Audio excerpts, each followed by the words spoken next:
मधुश्रावणी दिनक कथा। श्री गणेश जी सोहाग मोथब आ बाँटब।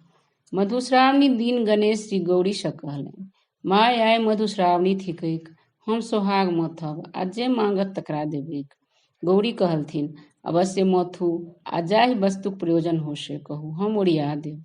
गणेश जी कहलनि, हमरा धान, धौनी, काठक तामा, नीम, बेल आ आमक काठी चाही।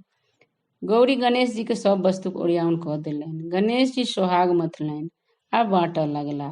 सर्वप्रथम एक धोबी आयल आ सोहाग मांगल। गणेश जी ओकरा सोहाग देलनि आ कहलनि, अहाँक धोबी नुआ वस्त्र धोता, भट्टी लगौता, भरि दिन परिश्रम करता आ साँझ खन घर अवता, ताहिसँ अहाँके सोहाग बढ़त।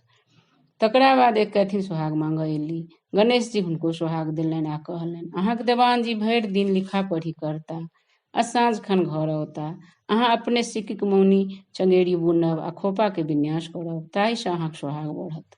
तकरा बाद एक मलाहिनी एली। गणेश जी ओकरो सोहाग देल आ कहल, अहाँक मलाह माछ मारता आ बेचता, जाल बुनता आ टापी बनौता, अहाँक देह मछाइन महकत, ताहिसँ अहाँक सोहाग बढ़त। तखन एक मालिन आयली। गणेश जी ओकरो सोहाग देल आ कहल, अहाँक माली भरि दिन फूल तोड़ता आ साँझ खन माला गाइत अपन ग्राहक के घर पहुँचौता, ताहिसँ अहाँक सोहाग बढ़त। तकर बाद एक गोआरी एली। गणेश जी ओकरो सोहाग बाँटल आ कहल, अहाँक गोआर भरि दिन गाय महीष चरौता आ साँझ भोर दूध दुहता, अहाँ दही पौरब, घी मथब आ दूध दही बेचब, अहाँक देह फोकराइन महकत, ताहिसँ अहाँक सोहाग बढ़त।